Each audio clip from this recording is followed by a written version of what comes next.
The Granada Reckoning.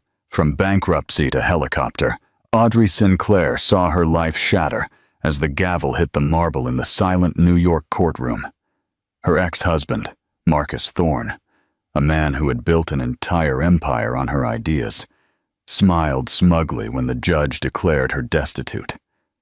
Clinging to a cardboard box as she left the courthouse, his laughter echoed in the marble lobby, a sharp, cold sound of absolute victory. He thought he had destroyed her. He thought she was nothing. What Marcus ignored is that nothing is the most dangerous thing a person can become. He would see her again, but not in a courtroom. He would see her from the ground of Charleston's historic Battery Park as she descended from a private helicopter. Part 1. The Sentence and the Echo of Scorn.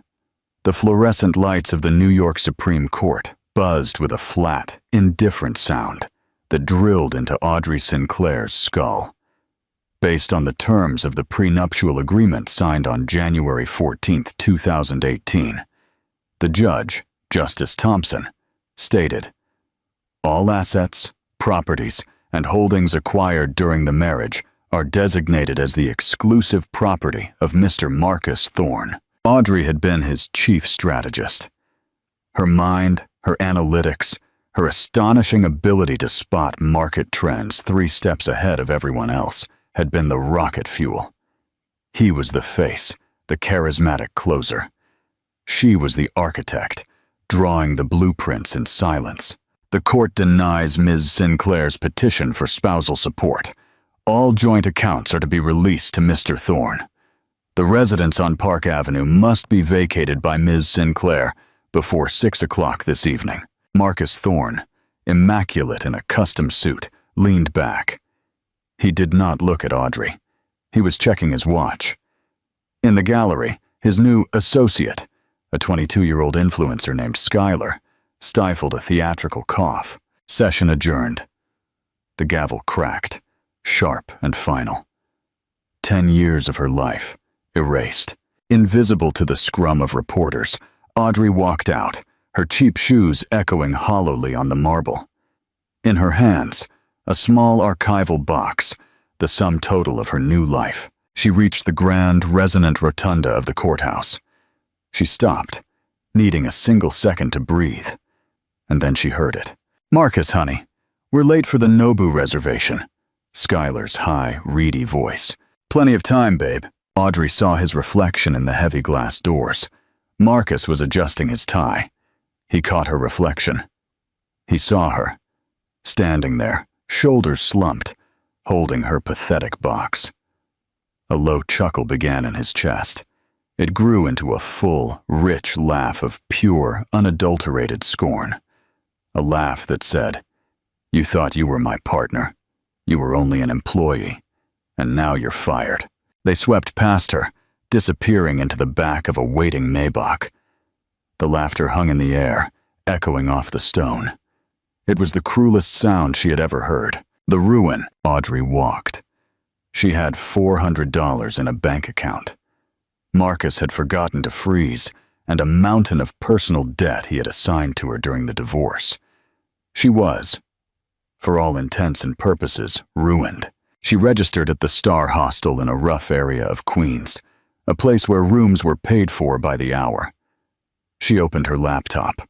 The screen lit up with the factory welcome screen. Wiped. 10 years of her work, strategies, and notes. Gone. "You are nothing," the laughter echoed in her ears. "We'll see," she whispered to the peeling wall. The despair was a cold ocean, but the laughter, that laughter was a single, hard piece of flint. And in the absolute darkness of that motel room, Audrey Sinclair struck it. Part 2. The Blacklisted Architect. The next 6 weeks were a masterclass in humiliation. Audrey, the woman who once advised on billion-dollar acquisitions, was learning the subtle art of existing on $20 a day. She was quickly blacklisted. "Audrey, your resume is formidable," an old acquaintance from JP Morgan said over the phone. "But the thing is, there's just not a fit right now." The second call was more direct. Listen, Audrey. Off the record, you're radioactive. Carras and Thorne's legal team sent out, let's call it a dossier, to every major player in the city. Non-competes, NDAs, and a very strong inference of unstable behavior. Nobody will touch you.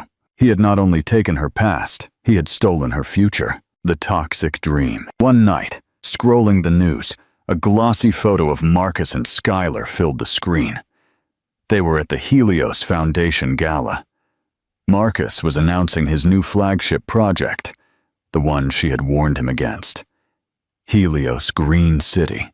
It was a multi-billion-dollar development in the South Carolina Low Country, promising a sustainable, carbon-neutral metropolis.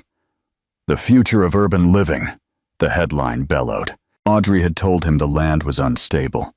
She had run the geological surveys herself. The bedrock was fractured, and the water table was contaminated from an old industrial plant. It was a money pit. Beautiful, shimmering, but fraudulent. Seeing him sell that dream, a cold academic fury replaced her despair. He wasn't just a monster. He was a stupid monster. The Hail Mary pill. That night, she made one last-ditch call. Sarah, it's Audrey. Audrey Sinclair. Sarah Jimenez had been her best friend in business school.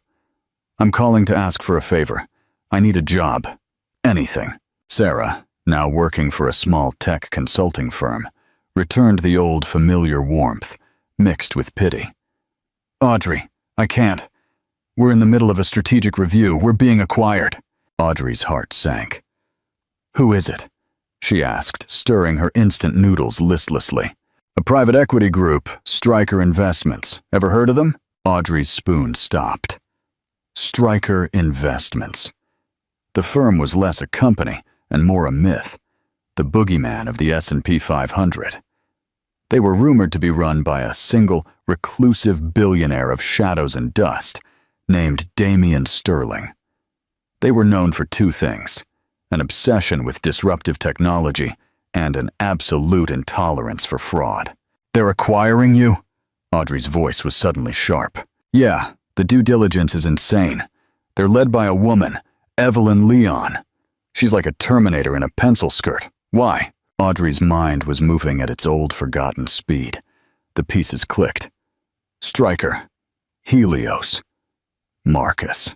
I don't need a job, Audrey said, standing up. I need a meeting. I need you to get me 10 minutes with Evelyn Leon. Tell her I have actionable intelligence on the Helios Green City project. Tell her Marcus Thorne is building a $9 billion house of cards on a toxic swamp, and I can prove it. Sarah sighed. Okay, I'll try. But Audrey, be careful. These people are not like Marcus. They're dangerous.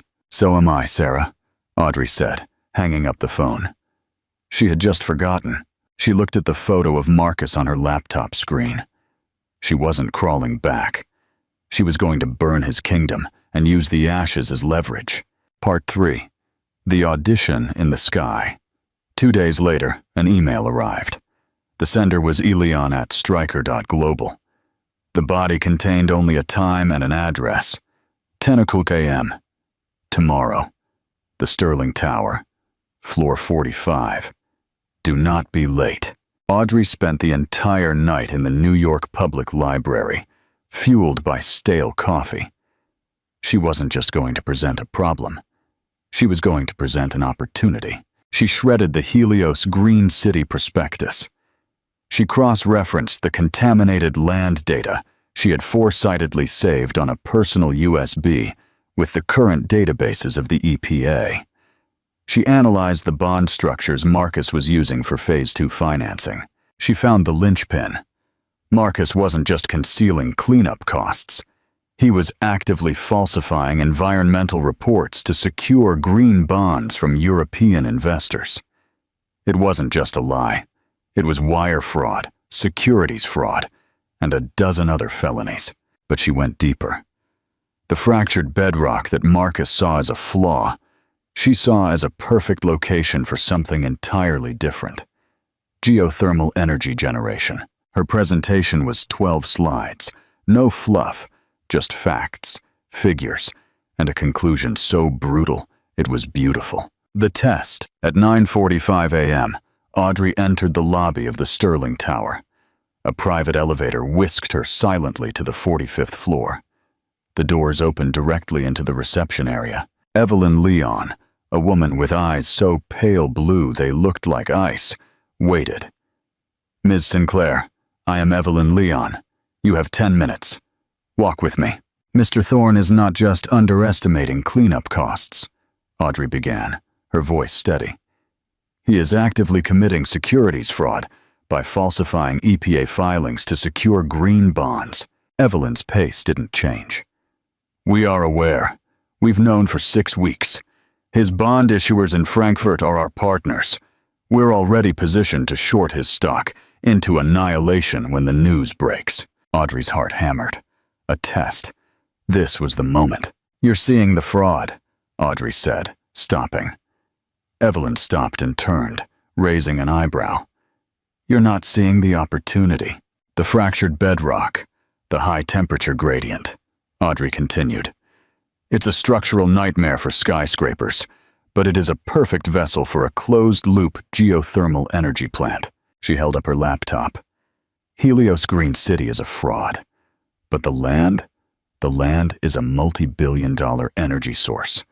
Stryker Investments has a renewable energy division. You let Marcus continue. You let him leverage himself to the hilt for his Phase 2 financing.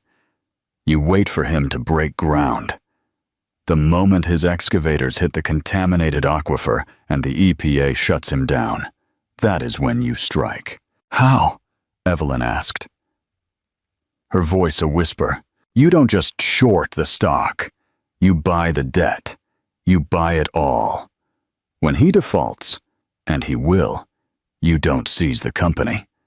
You seize the asset, the land itself. You get it for pennies on the dollar. You at Thorne Global Acquisitions collapse, and Stryker Investments builds the largest geothermal energy plant in the Southeast, powering half of Charleston." Audrey closed the laptop. "You don't just make him a cautionary tale. You make him a footnote. You make billions, not millions, and it's all legal." Silence. A small, almost imperceptible smile touched the corner of Evelyn's mouth. "Everyone who comes here offers revenge. They are emotional. They are a mess. You came here offering a balance sheet. The problem is not the revenge," Evelyn noted. "It's the execution. Mr. Sterling hates Marcus Thorne. It's an old rivalry." "I didn't know," Audrey lied. "No," Evelyn said. Her smile widened. "I'm sure you didn't. Mr. Sterling is on the Odyssey, docked in Miami. He's expecting you." Now. Audrey was stunned. "We've been watching you since the day you left that courthouse, Ms. Sinclair. The meeting was the final test. You passed it. A car is waiting for you downstairs." "What about my presentation?" Audrey asked,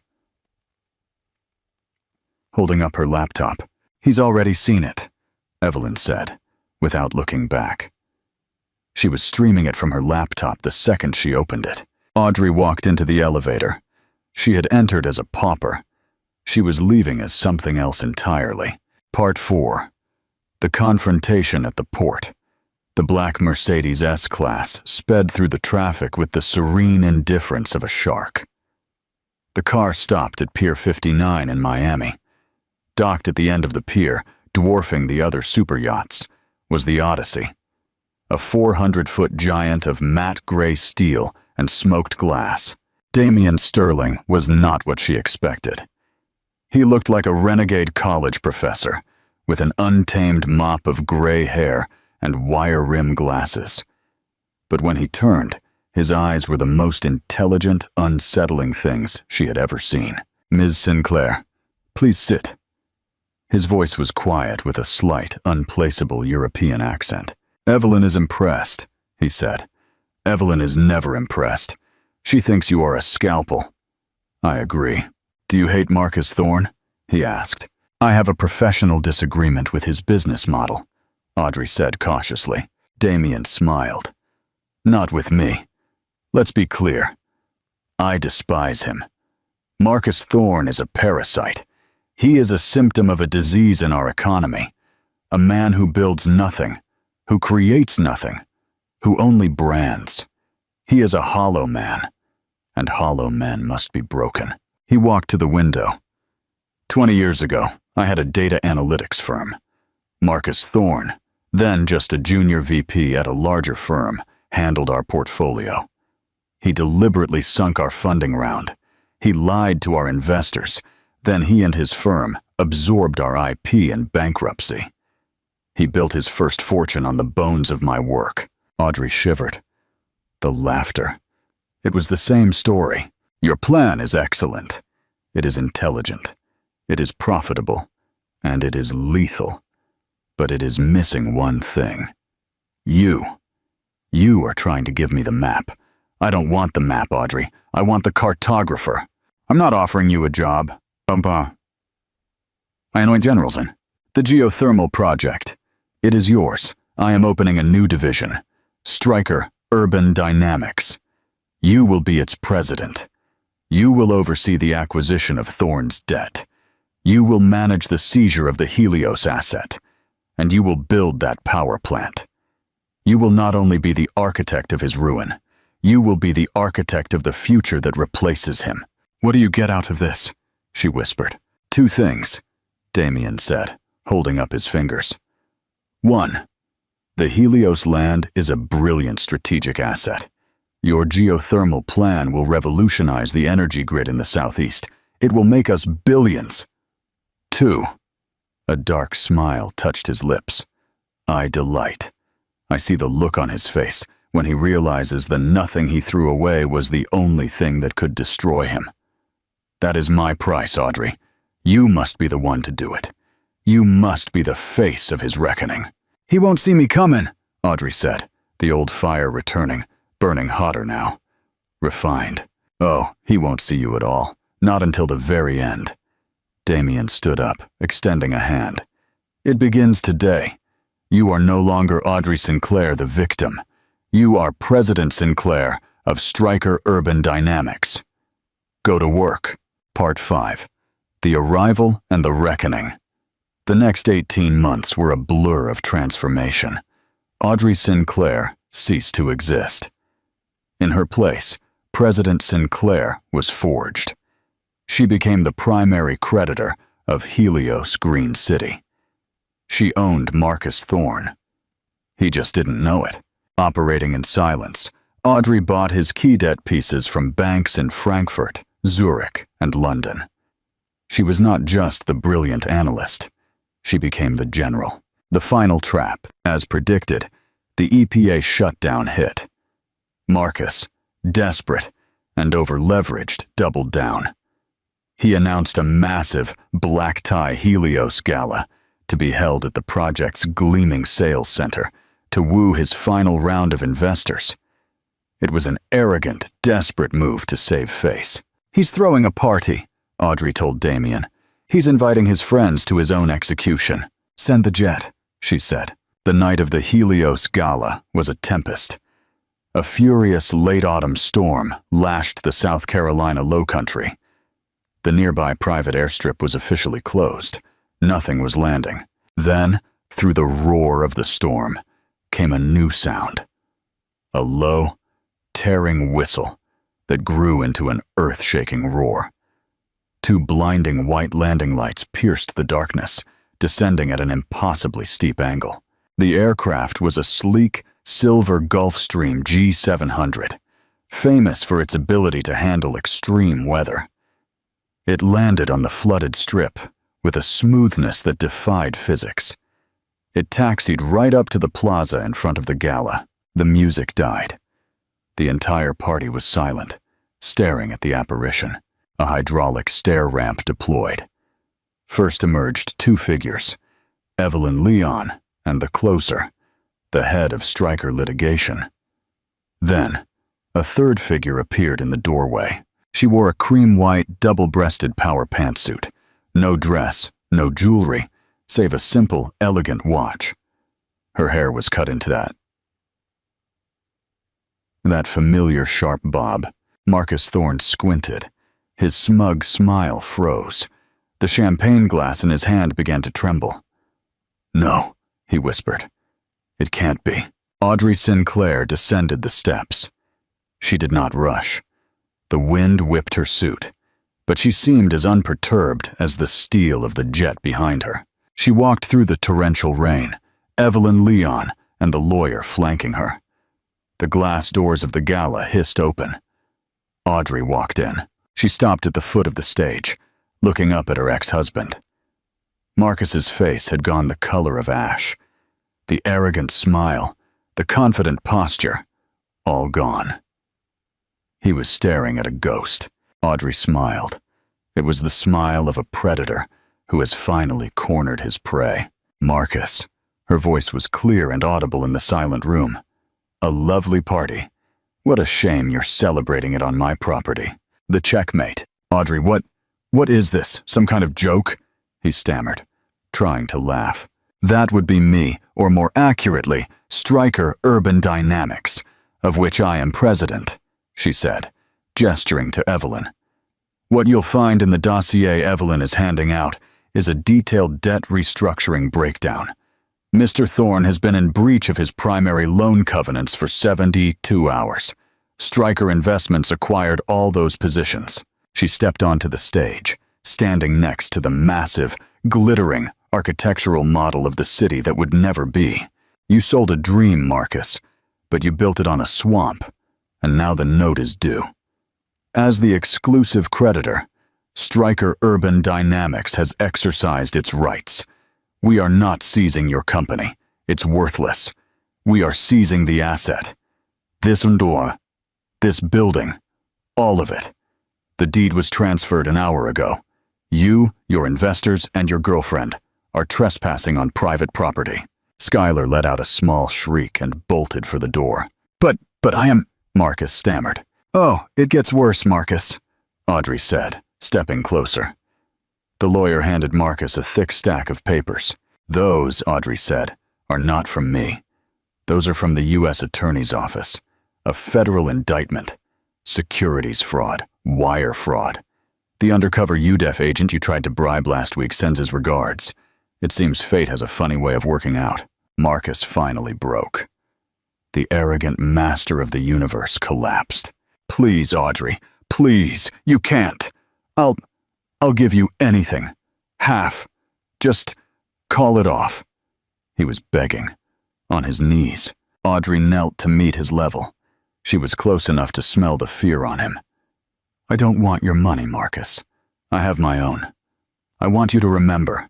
I want you to remember this moment every day for the rest of your life." She stood up, smoothing the front of her suit. "You were right, Marcus. I walked out of that courthouse with nothing. But the difference between you and me? I know how to build an empire from nothing. You only know how to lie." She turned away, leaving him kneeling on the stage. Federal agents, who had been waiting outside with her team, walked calmly toward the stage. Audrey Sinclair did not look back. She walked through the crowd of stunned billionaires and stepped out the glass doors. The storm was already beginning to abate. Evelyn Leon waited for her at the foot of the jet stairs. "A clean result, Madam President." "It's a start, Evelyn," Audrey replied, boarding the jet. "The hard part begins tomorrow. I have a power plant to build." She settled into the warm, silent cabin. As the jet's powerful engines spooled up, Audrey looked out the window. She saw the flashing blue and red lights of the agents' cars. She saw the pale, defeated silhouette of Marcus Thorne being escorted away. She did not laugh. She simply took a sip of water, opened her laptop, and went back to work. Meaningful conclusion. The power of nothing. The greatest comebacks are not just about getting rich. They are about reclaiming your power. Audrey didn't just get even. She got ahead. She proved that true success is not about who you know or what you are given, but what you can build. While Marcus Thorne's name became synonymous with fraud, Audrey Sinclair's name was etched onto the Stryker resonance plant, an engineering marvel that powers the entire region of Charleston to this day. She didn't just return in a billionaire's jet. She returned as the person in the pilot's seat. What do you think of Audrey's story? Was her revenge too much, or was it a perfect checkmate? Leave me your opinion in the comments below. If you loved this story of justice and resilience, be sure to like and share it with someone who needs to see it. And please subscribe to the channel for more real-life drama every week. You won't want to miss what's coming next. Part 6. The Construction of Resonance. The jet ride back to the Stryker Tower in New York was not a celebration. It was a transition. Audrey was no longer focused on Marcus. He was a finished transaction. Her mind was already consumed by the complex, multi-billion-dollar engineering feat ahead. The Stryker Resonance Plant. Damian Sterling was true to his word.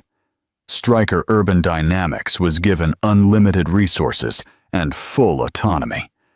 Audrey, now operating at the highest level of corporate power, flourished. The president's vision. Audrey's leadership style was a fusion of her technical brilliance and a surprising, newfound humanity. She insisted that the resonance plant not only be the most advanced geothermal facility in the world, but also an architectural and environmental beacon. The land as a partner. Instead of bulldozing the site, she implemented her rewilding concepts, using the fractured bedrock to maximize geothermal output while restoring the contaminated wetlands around the site. A new culture. Her team wasn't filled with the ruthless egoists she had once known. She hired brilliant ethical engineers, urban planners, and environmental scientists, many of whom had been sidelined or overlooked by companies like Thorn Global. She treated them not as employees, but as co-architects of the future. Evelyn Leon, her COO, who initially saw Audrey as a tool for a hostile takeover, grew to genuinely respect her. You see the numbers, but you see the people they affect too, Evelyn once noted over a late-night strategy session. Marcus only saw zeros. That's why he's in prison, and you're building a city. The quiet kingmaker, Audrey and Damian Sterling maintained a relationship built on deep professional respect and a subtle, unspoken emotional connection. Damian was the strategic anchor, always anticipating the next 5 moves on the global chessboard. He never interfered with her project, but guided her with philosophical insights. The power you wield now, Audrey, Damian once told her, is not in the spending, but in the restraint.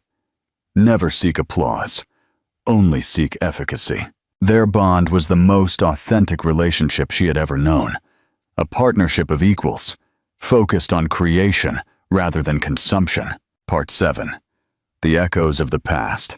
While Audrey was busy designing a sustainable future, Marcus Thorne's world was the antithesis of sustainability. His trial was swift, heavily covered, and humiliating. He was convicted on multiple counts of fraud and conspiracy. He was sentenced to a substantial prison term in a federal facility. The loneliest sound. Marcus, the man who thrived on attention and luxury, now existed in a harsh, monotonous environment. His lawyers abandoned him.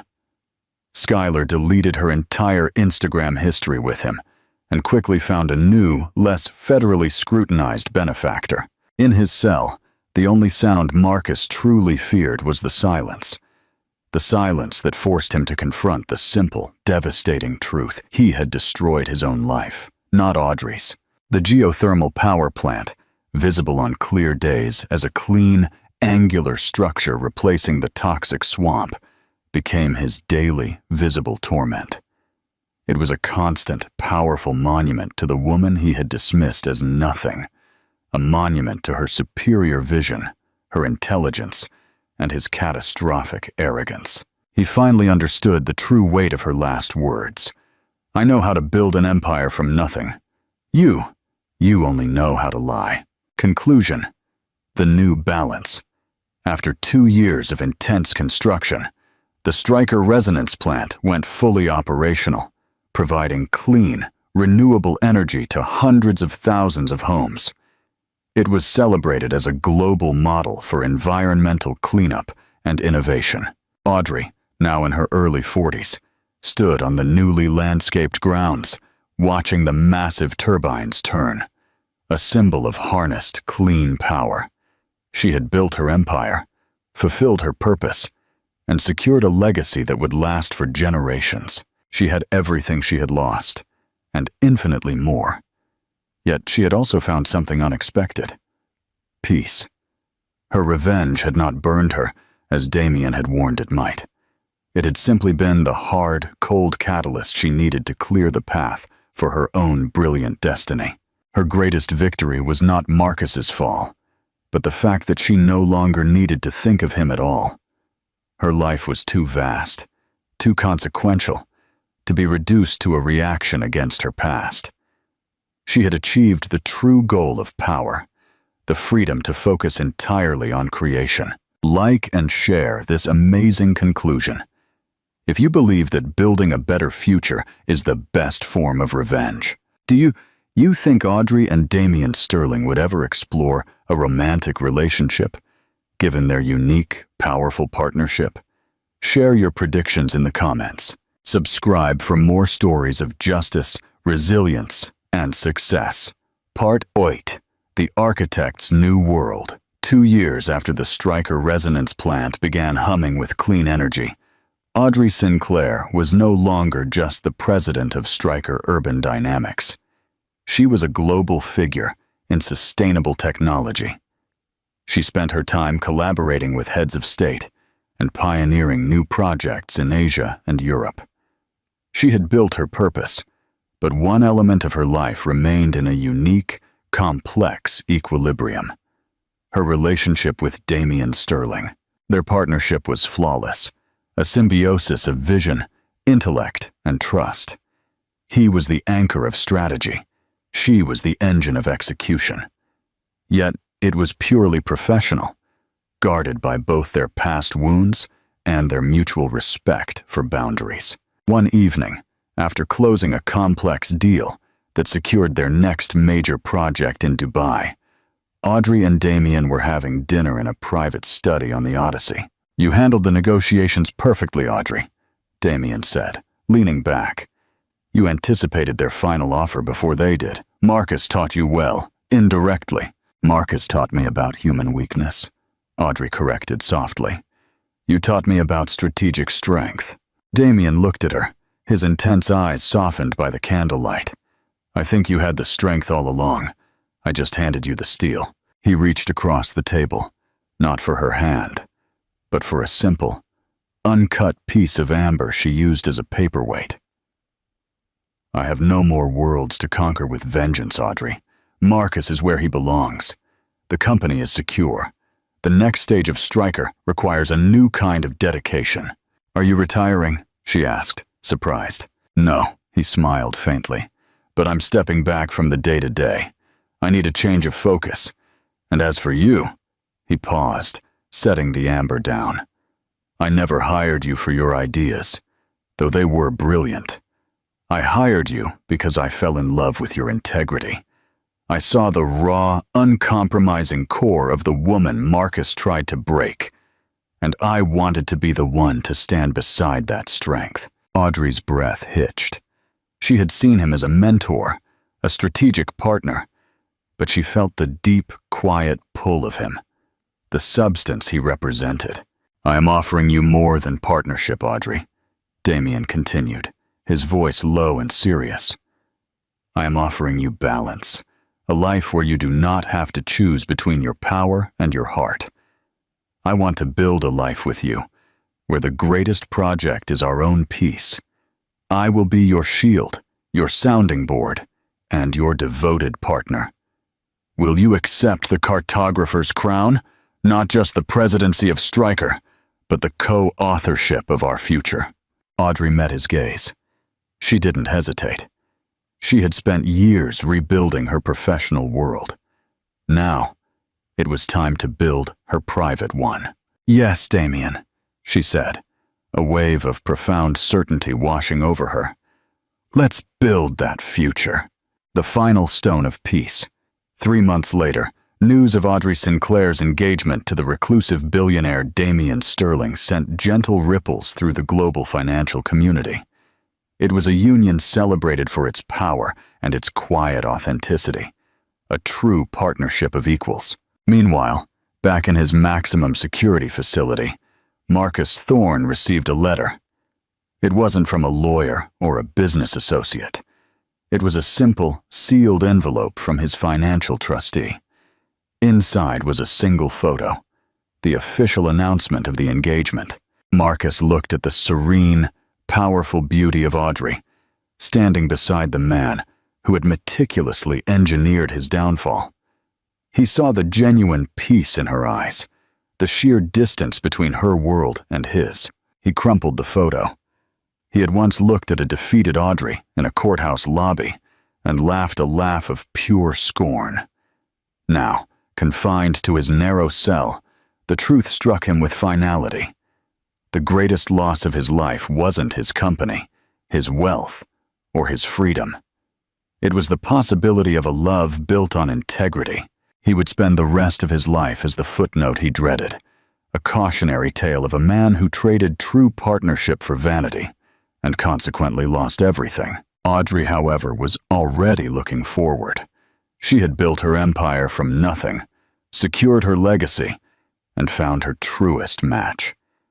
She had proven that the most powerful revenge is not just surviving the collapse, but thriving so beautifully that your past becomes utterly irrelevant to your future. Like and share this amazing series if you believe that a woman's greatest power is her integrity and vision. What name do you think Audrey and Damian should name their future home estate, symbolizing their quiet power? Share your ideas in the comments. Subscribe now for the next epic tale of power, justice, and human resilience. Epilogue. 10 years later. The residue and the resonance. 10 years have passed since the Met Gala night and the founding of Stryker Urban Dynamics. The world has changed, but the foundations built by Audrey Sinclair and Damian Sterling remain unshakable. The legacy of resonance. Audrey, now in her mid-50s, stood on the observation deck of the Stryker Resonance Plant in South Carolina. The facility was no longer just a power plant. It was a campus. Surrounding the geothermal core was the Sinclair Institute for Sustainable Architecture, a think tank and educational center she founded, dedicated to mentoring the next generation of ethical, visionary builders. She was celebrated globally, a TED speaker, a subject of university case studies, and a quiet, powerful force redefining urban energy. Her work, her integrity, and her quiet refusal to court the spotlight defined her legacy. Her marriage to Damian was the anchor. They had built a life of profound substance, moving with quiet purpose between their homes in Big Sur, Dubai, and the Odyssey. Their bond was one of mutual strategic respect and an effortless, deep affection. A love built on the shared pursuit of meaningful creation. The final contrast. Meanwhile, thousands of miles away, Marcus Thorne was serving the final years of his substantial sentence. He was eligible for parole, but the years of humiliation and confinement had eroded the charismatic veneer that was once his only asset. He was a man without an audience, without a brand, and utterly without hope. He sometimes heard the news of Audrey, not on a screen, but whispered by a guard who had read an article about the brilliant woman who engineered the largest clean energy takeover in U.S. history. The guard saw her as a hero of business. Marcus only saw his executioner. One day, his parole officer presented him with a form for potential job placements. The officer mentioned a new, massive industrial park being built in the region, a state-of-the-art facility looking for basic manual labor. "It's honest work, Mr. Thorne. Part of the Stryker Urban Dynamics development," the officer explained. Marcus stared at the paperwork, the clean, minimalist logo of the company, founded and led by Audrey. The realization was the final, crushing blow of irony. His only path to earning an honest living after his release was through the charity of the woman whose life he had tried to ruin. He was reduced to being a footnote in the physical infrastructure of her empire. He didn't take the job. He couldn't. The end of the story. Audrey stood on the deck, feeling the warmth of the sun and the steady, quiet power of the turbines. She was surrounded by students and engineers, all working to solve the world's largest problems. Her eyes held the quiet confidence of a woman who knows her worth is not negotiable. The scornful laughter that once echoed in a courthouse lobby had been completely overwritten by the steady, powerful resonance of the world she built. The story was over. The victim was gone. The scorn was silenced. All that remained was the quiet, indelible power of the cartographer's crown.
The Ballast's Reckoning. From bistro to billionaire. CEO impactful opening. He leaned across the restaurant table, his new wife, Chloe, glittering in diamonds, and sneered at the woman he had abandoned. "It's a shame, Vivian," he crowed loud enough for everyone to hear. "Some people land promotions in super yachts in Monaco. Others, well, whatever this is." He believed she was finished, a discarded piece of his past. He thought she was nothing without him. What he didn't know was that while he was busy bragging, she was busy building an empire. And at the world's most exclusive event, he was about to watch his ex-wife step off a private billionaire's yacht, not as a guest, but as the chief executive officer, CEO. If you believe that a comeback built on genius is the sweetest revenge, hit the like button now. Humiliation at the bistro and the seed of vengeance. The aroma of roasted coffee and fine pastries usually brought comfort to Dr. Vivian Marsh. The small bistro, the lucid corner, was her one weekly splurge, a small island of normalcy in the turbulent ocean her life had become. It was here, laptop open and a warm cappuccino beside her, that she was rebuilding. Every line of code she wrote, every email she sent, was a brick in the new wall of her future. Then the bell above the door jingled, and a shadow fell across her table. "Well, look who it is," said a voice that still haunted her low moments. Vivian looked up. Her heart no longer broke. It merely seized like a car engine flooded with ice water. Trent Harrison, her ex-husband, stood there in a suit so new it looked starched. "It's an Armani," she noted with the clinical distance of an appraiser. Clinging to his arm was Chloe Vance. Blonde, bright, and blindingly expensive. A Cartier bangle was stacked next to a diamond tennis bracelet that Vivian knew, for a fact, cost more than her entire graduate education. "Trent, Chloe," Vivian said, her voice admirably steady. She closed her laptop. "Vivian, darling," Chloe chirped, her voice a sharp rattle of false sympathy. "I barely recognized you. You look comfortable." "Comfortable?" It was a dagger disguised as a compliment. Vivian wore simple dark jeans, a navy cashmere sweater, and her trusted old loafers. She had been working for 12 straight hours and stepped out for a breather. Chloe, meanwhile, looked fresh out of a Vogue editorial. "We were celebrating," Trent said, puffing out his chest. He signaled the waiter, not to order, but to be seen. "I got promoted. Senior Vice President of European Markets." "Congratulations, Trent," Vivian said, meaning it. A clean break was all she had ever truly wanted. "Things are really taking off," he continued, unable to stop himself. He was performing, not for her, but for Chloe and the restaurant at large. "The new bonus is, well, let's just say it's significant. We're flying to Monaco this weekend for the yacht exhibition. Our client, you know, the one I landed, has his 45-meter yacht docked at Port Hercule. It's another world, Vivian. You wouldn't believe it." Vivian felt the familiar heat rise in her cheeks. He wasn't just giving good news. He was rubbing her nose in what she had lost. Or rather, what he believed she had lost. "He's being modest," Chloe chirped. "He's the star of the whole firm.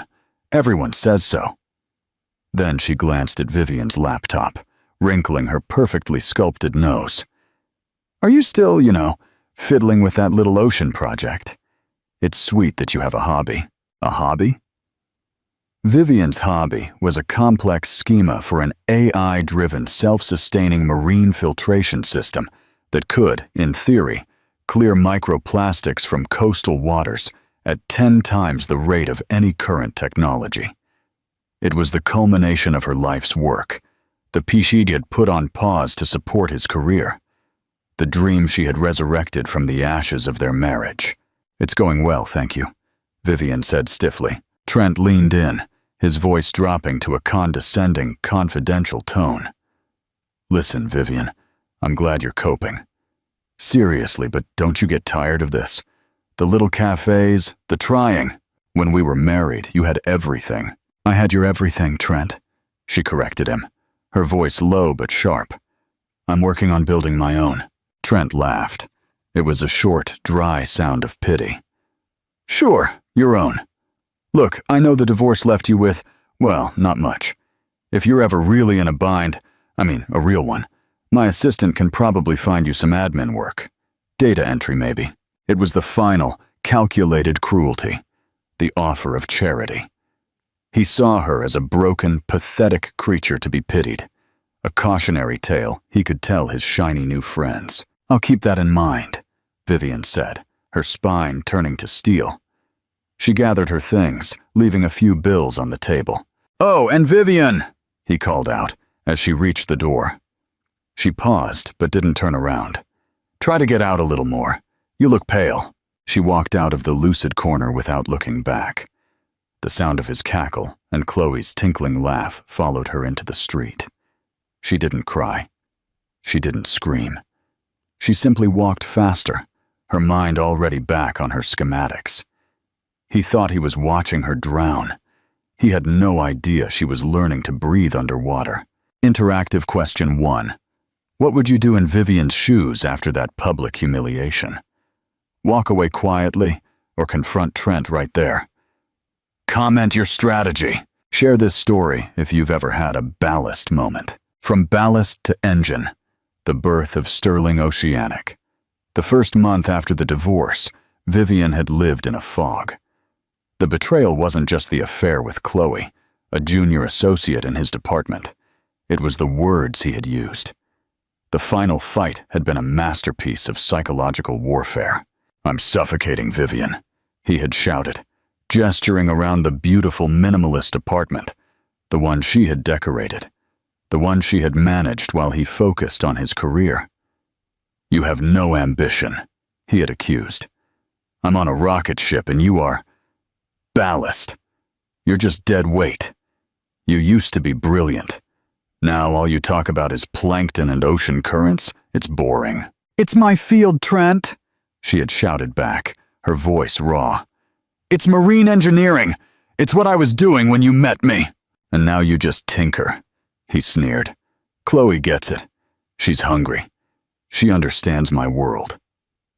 His world. A world of business lunches and quarterly reports, of stock options and promotion. She had stepped down from her own ladder to keep his stable, and now that he had reached the top, he was kicking her off. The divorce settlement was calculated and swift. He had generously given her half their liquid assets, which she discovered had been systematically minimized for months. He kept the apartment, the car, the art. She was left with just enough to rent a tiny one-bedroom flat in San Francisco and a bitter taste in her mouth. For 2 months, she was the woman he accused her of being. Listless, broken, a ghost haunting a life she no longer recognized. She wondered if that was her fate. Would she just be Trent Harrison's ex-wife forever? Then, one rainy Tuesday, she was unpacking a box labeled old college stuff, and it broke open. Out spilled her old textbooks, her notes, and her thesis. The title, underlined in red, stared up at her. Dynamic AI Modeling for Autonomous Ocean Filtration Systems. It wasn't just a paper.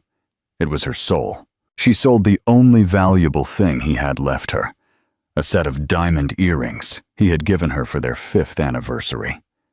She had always hated them. They felt like a transaction. She sold them and used the $15,000 to buy a used 3D printer, high-spec server components, and a membership to a local tech incubator space near the San Francisco waterfront, where rents were cheaper. She lived on instant ramen and cheap coffee. She worked 20 hours a day. She coded. She built. She simulated. She failed. The first prototype, a small, spider-like drone, sank to the bottom of the incubator's test tank and short-circuited. She cried for 10 minutes, wiped her eyes, and started rebuilding it from scratch. She submitted her proposal to 43 different venture capital firms, environmental grants, and tech incubators. 42 were rejected. Not commercially viable, one said. Too niche, said another. Overly ambitious scope for a new applicant, said a third. But one replied, it wasn't a yes, it was a maybe. Your proposal, while unconventional, has landed on the desk of our innovation committee. We are impressed by the core concept, but skeptical of the energy-to-filtration ratio claims. We invite you to present your findings at our Green Tech Innovation Summit. The email was signed by an assistant to the board of the Sterling Foundation. Vivian stared at the name. Sterling, as in Donovan Don Sterling, the eccentric, reclusive tech billionaire, the man who had revolutionized data processing in the 90s and then disappeared to invest his fortune in ocean conservation. He was a legend. He was also, according to industry rumors, absolutely ruthless and impossible to impress. She had one shot, the general and the $50 million deal. The headquarters of the Sterling Foundation was not a gleaming tower of glass and steel. It was a low, unassuming building of concrete and red wood, nestled in a pine forest near Portland, Oregon, a place that listened rather than shouted. Vivian, in her only good suit, a slightly large charcoal gray from a consignment shop, felt her hands trembling. She was in a boardroom that felt more like a university library, all dark wood and leather. At the end of a long, long table sat Don Sterling. He wasn't what she expected. He was in his 60s, with a shock of white hair, a weathered face, and piercing blue eyes. He wore a faded flannel shirt and jeans. He looked more like a fishing boat captain than a man worth $50 billion. Ms. Marsh, he said, his voice a low growl. He didn't rise. He just gestured to the chair across from him. You have 30 minutes. My team says your calculations are optimistic. Vivian took a deep breath. My calculations are accurate, Mr. Sterling. They are just new. For the next 20 minutes, she didn't just present. She taught. She soared. She showed her simulations, her data, her CAD models. She talked about fluid dynamics, AI route finding, and biopolymer compounds that could trap microfilaments without harming zooplankton. The board members, 3 men and 2 women in sharp suits, peppered her with questions. What about the energy cost? One asked. Solved, Vivian said, swiping to a slide. It's self-sufficient. It uses micro-tidal generators. It doesn't move against the current. It thinks with it. It's not a machine. It's a creature. There was silence. Don Sterling hadn't said a word. He just stared at her, his head cocked. Finally, he spoke. You built this in your apartment. It wasn't a question. And an incubator space, she clarified. With what? Your divorce settlement? Vivian flinched. The question was too personal, too sharp. With my capital, Mr. Sterling. It was seed funding from a previous investment that failed. A small smile touched Sterling's lips. Good answer, but you're wrong about something. Vivian's heart sank. It's over. You're asking for $5 million to build a full-scale prototype. Yes, that is the projection. Wrong, he said. He leaned forward. The full, terrifying weight of his intellect and power filled the room. $5 million is a rounding error. It's not enough to build this, to manufacture it at scale, to overcome regulatory hurdles, to deploy it in the Atlantic, the Pacific. You don't need $5 million. You need 50. And you need my entire logistics chain. You're thinking like a scientist. You need to start thinking like a general. Vivian was speechless. I don't understand. I'm not interested in funding your project, Ms. Marsh, Sterling said, standing up.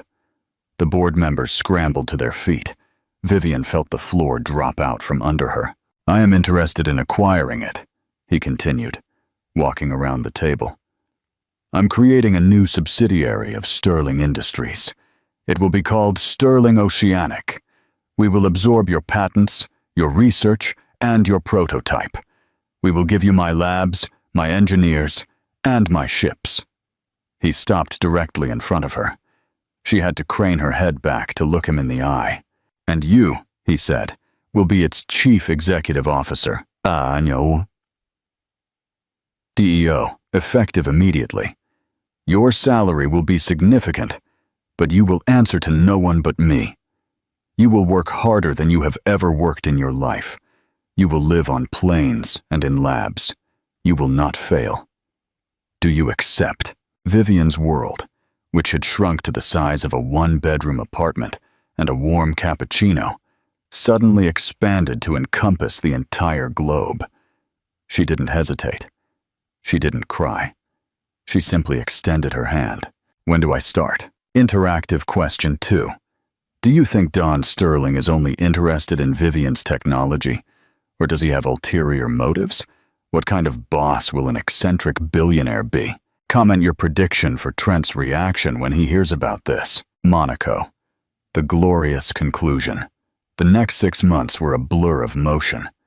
The timid, comfortable woman Trent had sneered at in the cafe was gone, forged into something new in the crucible of 100-hour work weeks. Vivian moved to Zurich, the new headquarters for Sterling Oceanic. Her first-class flights, I don't pay my CEOs to be tired, took her from engineering labs in Singapore to polymer foundries in Germany. The transformation was profound. It wasn't just the clothes, though she now wore the quiet, lethal elegance of stealth luxury, Loro Piana cashmere, and acris suits that whispered rather than shouted their worth. It was her presence. She presided over meetings with 30 engineers, all men, all older than her, and dissected their fluid dynamics reports with a precision that left no room for argument.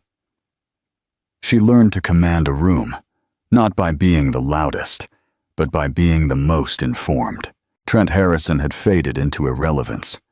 She hadn't thought about him in 178 days. Then, one Monday, Don Sterling called her. "Pack your bags, Vivian." "Where am I going?" she asked, pulling up her calendar. "Tokyo, Monaco," he said. "The yacht exhibition." Vivian paused. The name hit her like an unpleasant little stone. "The yacht exhibition, sir. I thought we were presenting to the ASEAN Environmental Council, and we will. But first, we're going to sell to the biggest polluters. Cargo ships aren't the problem, Vivian. It's these people, the mega yachts. They dump trash. They burn fuel. But they also want to look green. They're obsessed with image. And more than that, they're obsessed with new technology. They'll pay a premium for it." "So what? I'm setting up a booth?" Sterling laughed. "No, Vivian. You're not setting up a booth. You are the main event. I'm docking my flagship, the Odyssey. It's the most advanced green tech vessel on the planet. And for the last 3 months, it's had your full-scale Siren prototype secretly installed. We're not just presenting data. We're showing them the results. You are no longer a scientist asking for a grant. You are a CEO closing a deal. Port Hercule in Monaco wasn't just a harbor. It was a cathedral of wealth, a forest of white superstructures and gleaming chrome. Trent Harrison was in heaven. He stood on the teak deck of the Aurelia, a 45-meter yacht that, in the grand scheme of this harbor, was respectable, but not dominant. He was a guest of a guest, but he acted like he owned the place. Chloe, in a bright yellow bikini that was a little too tight, leaned against him. "Trent, darling, the champagne is warm. Tell them to bring another bottle of Dom." "Of course, babe," Trent said, snapping his fingers at a passing waiter. He felt a surge of pure, unadulterated triumph. This was the moment he deserved. Then he saw her. She was standing on the dock, just past the security barrier, looking down at a tablet. She was dressed not for a party, but for business. An immaculate white silk blouse, tailored navy dress pants, and simple, elegant loafers. Her hair was pulled back into a neat bun. Trent's smile widened. It was too perfect. His ex-wife, his charity case, right here, at the scene of his greatest triumph. She must be here as some low-level supplier's assistant. "Oh, this is priceless," he whispered to Chloe, pointing. Chloe squinted. "Is that Vivian? God, what is she doing here? She looks like she's going to a job interview." "I have to do this," Trent said, giddy on his own power. He leaned over the polished railing of the Aurelia. "Vivian!" he yelled. The potential client Swiss banker flinched at the breach of decorum. "Vivian Marsh!" Vivian looked up from her tablet. Her face registered no surprise, no anger, no humiliation. Only cool, polite recognition. She nodded. "What a coincidence running into you here," Trent yelled, his voice dripping condescension. "A little out of your depth, aren't you? This is the deep end. You should stick to the local swimming pool." "Hello, Trent, Chloe. You look well?" "We are," Trent boomed. "We're about to sign a deal. You know how it is. This is how the other half lives, right? What brings you here, cleaning the boats?" "I'm actually here for a presentation," Vivian said, her expression unreadable. "A presentation?" Trent let out a loud, arrogant laugh. "To who? The seagulls? Don't tell me it's your little ocean project." "Something like that," Vivian said. Just then, a silence fell over their section of the dock. The polite murmur of the crowd was pierced by the sound of a different kind of engine, the electric whine of a custom-built tender. It was a $500,000 speedboat painted matte black. It sliced the water and pulled up to the VIP security gate right where Vivian stood. The security guards, who had been ignoring everyone, snapped to attention. Two men in sober dark suits stepped out, followed by a figure that made Trent Harrison's blood run cold.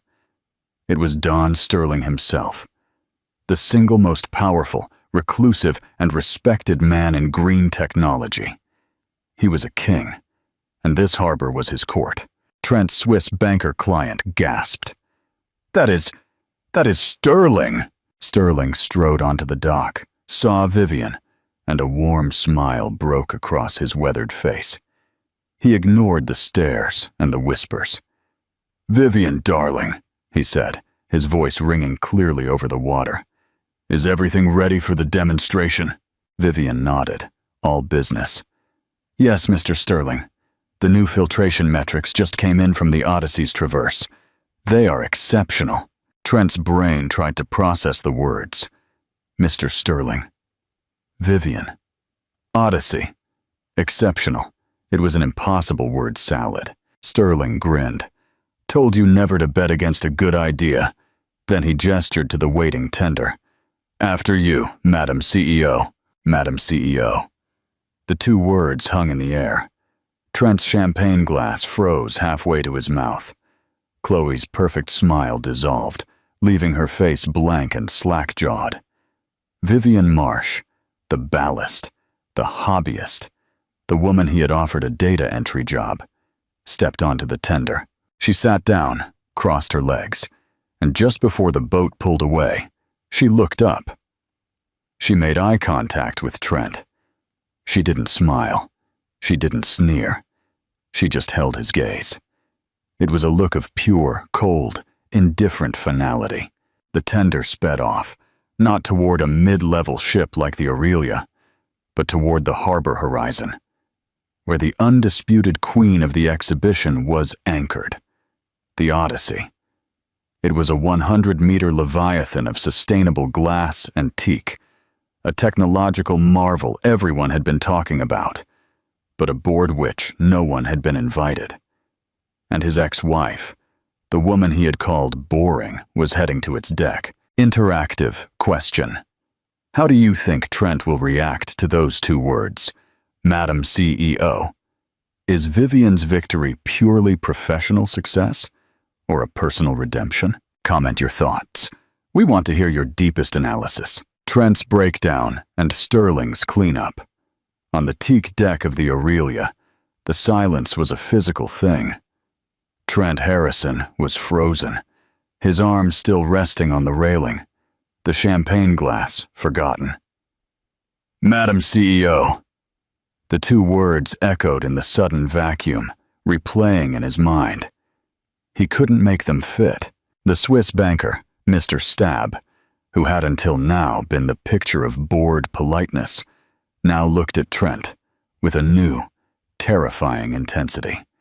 He looked like a biologist who had just discovered a particularly unpleasant insect species. "You know Vivian Marsh?" Stab asked. His voice was no longer bored. It was a cold, flat sheet of steel. Trent, still trying to salvage the situation, puffed out his chest. "Know her? Of course, I made her. She's my ex-wife." He said the last two words with a familiar dismissive arrogance. It was the wrong move. Stab's eyes widened, and he let out a short, sharp cackle of pure, disbelieving contempt. "Your ex-wife?" Chloe, who had been clinging to Trent's arm, now looked utterly lost. Her perfect smile was gone, replaced by open-mouthed confusion. "Trent, what is he talking about? CEO? That's impossible. He must be mistaken. She's nothing." "As the new CEO of Sterling Oceanic," Stab cut in, his voice slicing the air. He pointed to the tender, now a black dot, speeding toward the Odyssey. "Her Little Ocean project, as you so charmingly called it, is a patented AI-driven filtration system that is about to become a mandatory installation on every commercial vessel on Earth." Stab stepped closer.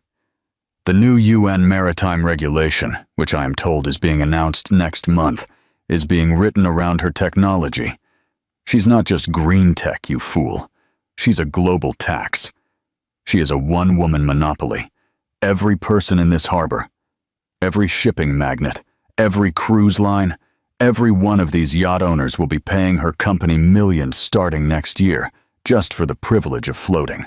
He paused, letting the crushing weight of the revelation fall. "And you," he said, his voice dropping to a whisper of pure disgust. "You, the man who has been begging my firm for a minor investment. You stood here on my friend's boat and yelled at her. You offered her a cleaning job." Trent was speechless. He could only stare. "That's the point," Stab snapped. "That's the entire point. You were married to a mind like that. A mind that is about to change the world, and you didn't know it. You looked at a diamond and thought it was a piece of glass. You called her ballast."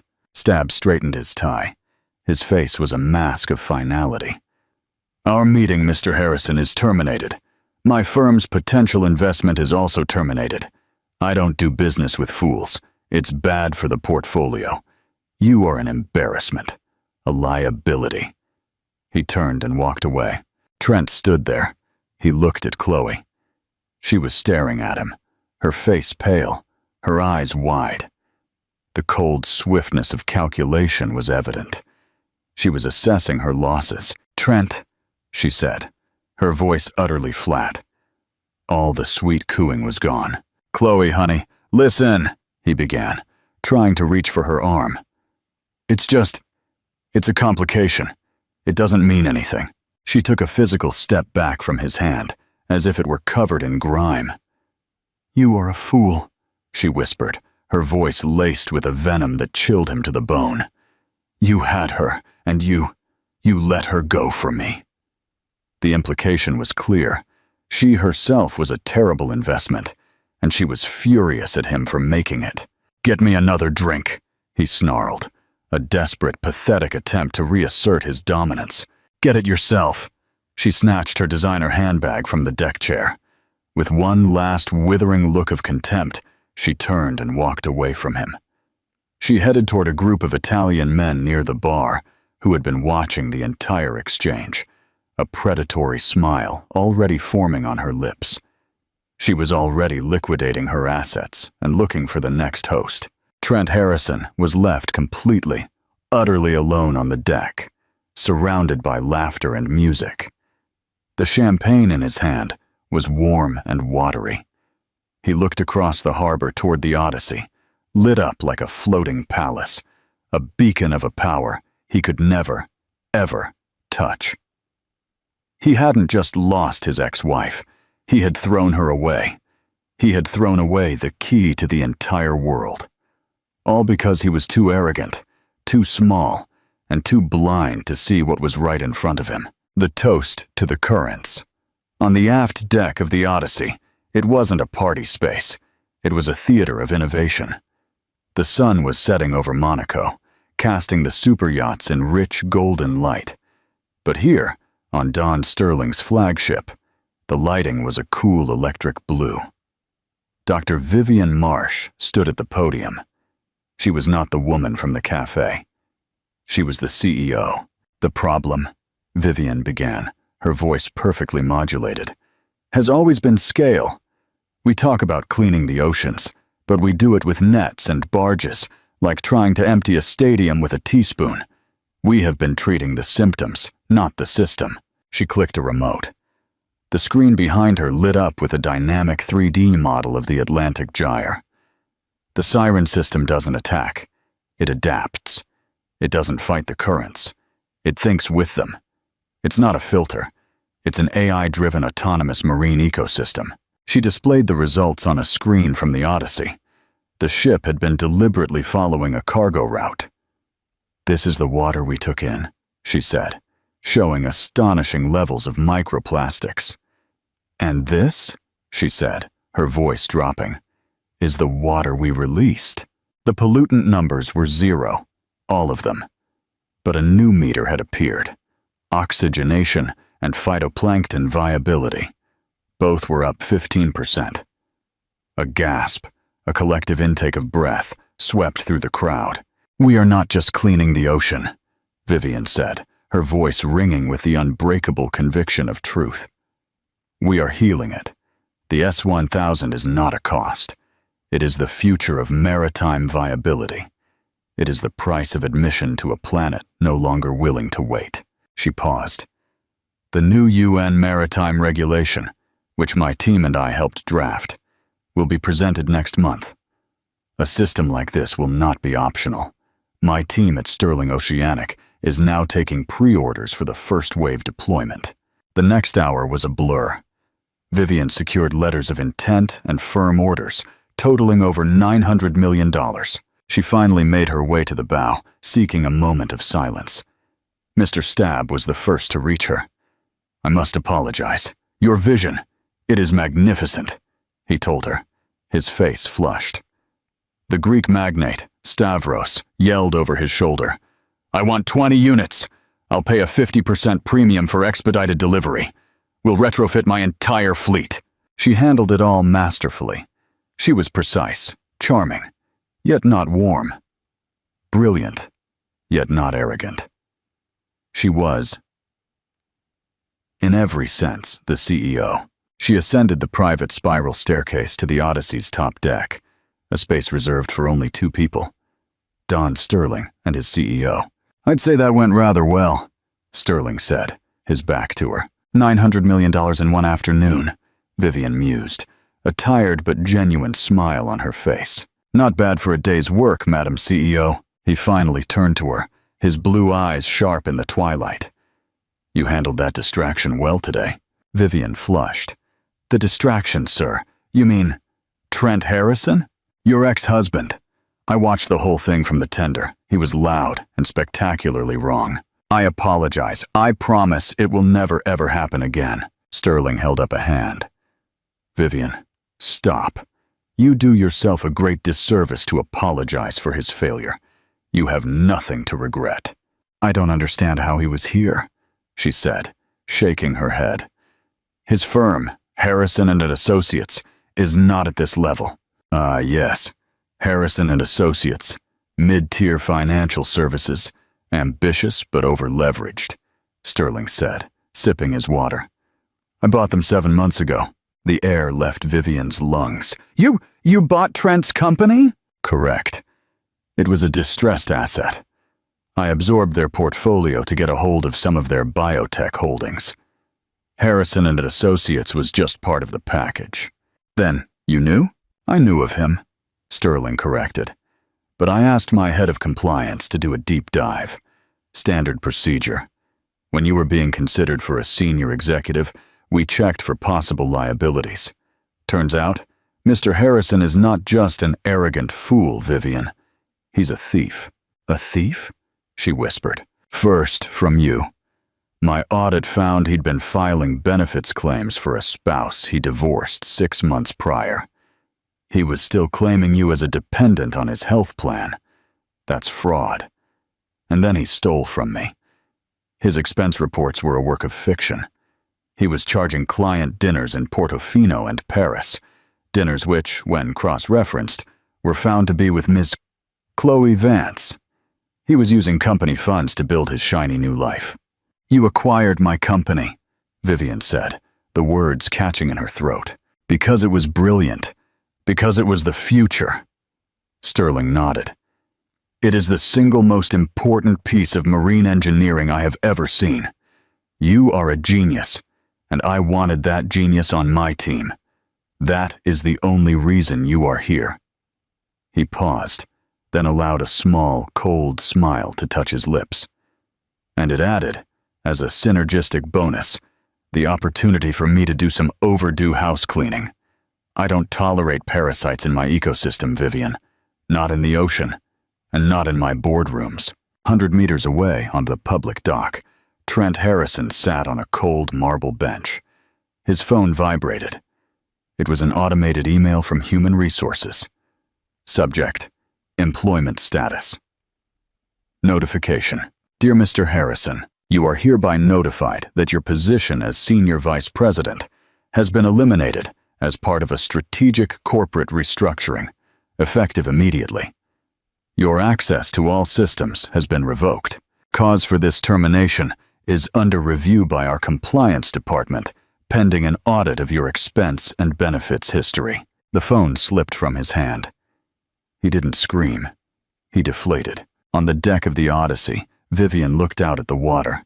He called me ballast, she said, her voice barely a whisper. He said I was dead weight holding him back. An understandable error, Sterling replied, joining her at the railing. He is a man who has only ever lived on the surface. He is impressed by the whitecaps, the spray, the noise. He has no idea of the power of the currents beneath, the ones that actually move the world. He raised his glass of water, the ice clinking softly. To the currents, Madam CEO. Vivian raised her champagne flute, the bubbles catching the moonlight.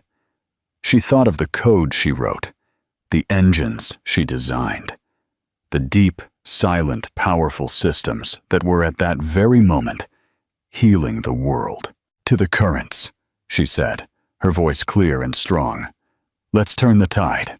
Meaningful conclusion and final call to action. What an epic comeback. Dr. Vivian Marsh didn't just get revenge. She gained redemption.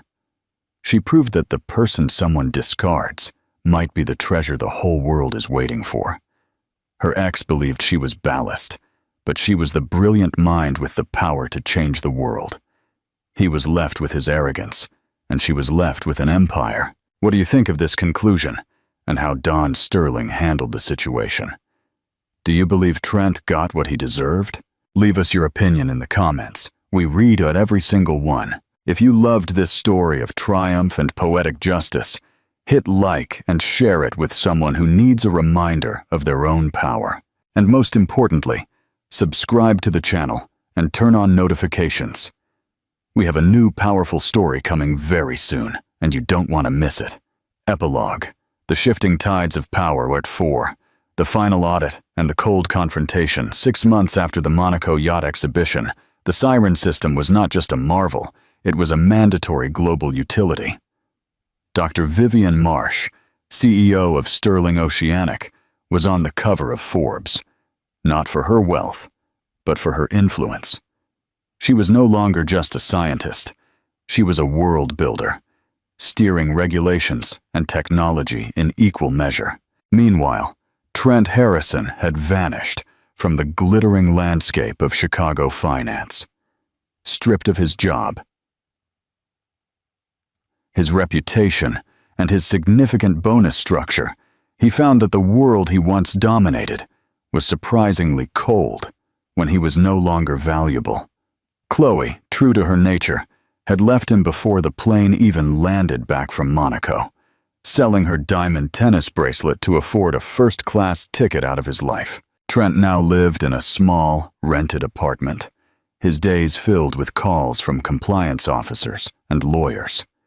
He was a creature of habit, and his habits were his undoing. One morning, Vivian was in the Zurich headquarters, reviewing the final compliance audit of the defunct Harrison & Associates, now a shell of Sterling Industries. The head of compliance, a woman named Ms. Thorne, placed a single, damning folder on her desk. "This is the final report on Trent Harrison, Madam CEO," Ms. Thorne said, her voice crisp. "The audit confirmed substantial misuse of company funds. We are pursuing civil restitution for over $500,000. However, the most egregious fraud was the continued claim of spousal benefits long after the divorce was finalized. Since this directly involves you and our corporate health plan, it requires a statement." Vivian picked up the folder. Inside were copies of medical forms, signatures forged by Trent, claiming that she was his dependent. He had continued to siphon money from the system for months, even after calling her ballast. "He used the system I created to steal from me," Vivian murmured, a bitter irony. "Indeed. We have offered him a final chance to resolve the matter quietly. Sign over the remainder of his personal assets to cover the debt, and we drop the criminal complaint for fraud. And if he refuses, he faces jail time. He lost the last court motion to retain his remaining assets, a small but valuable art collection. It's set for auction next week. We believe the funds from the auction will be used to pay the restitution." Vivian closed the folder, her face unreadable. She knew Trent's single greatest vanity was his small, curated collection of modern art. Selling it to pay for his humiliation would be the final cut. "I need to meet with him," Vivian stated. "Arrange a meeting at the law firm handling the asset transfer. Just him and me. No lawyers. The art auction and the final price." The meeting took place in a sterile conference room in a downtown San Francisco legal office, a far cry from the glittering offices of Trent's former life. Trent walked in, dressed in a cheap, ill-fitting suit. He looked older, defeated and hollow. The ambition that once radiated from him like heat was gone, replaced by a cold, desperate fear. "Vivian," he rasped, standing awkwardly.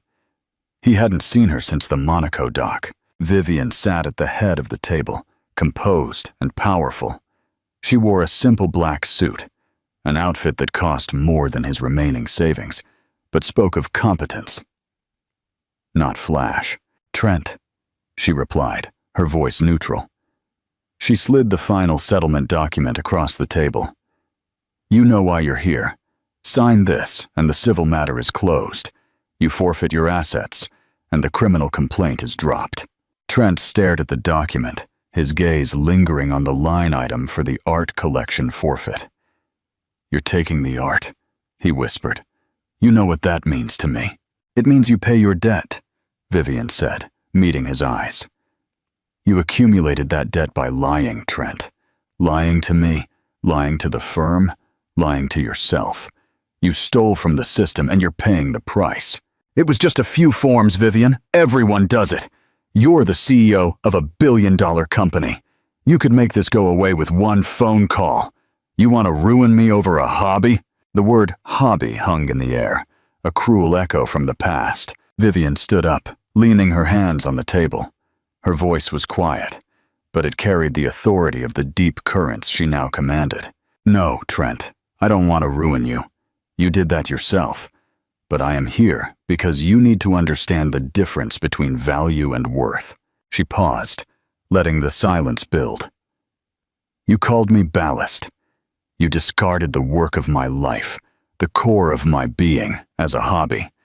You valued a corporate title and a diamond bracelet more than integrity and commitment. That was your choice, You thought my worth was tied to your career. You were wrong." She tapped the folder containing the audit. "Now look at this. You have been caught stealing. Your ambition was fueled by fraud. You are losing your precious art collection to pay for the hobby you mocked. The price is your pride. The final price is the consequence of your choice." Trent's facade finally cracked. He buried his face in his hands, defeated. "I'm sorry, Vivian. I never thought it would come to this." "The moment you called me ballast, it was already here," she replied, her voice softening slightly, not out of pity, but finality. "Sign the papers, Trent." He slowly raised his head, his eyes red.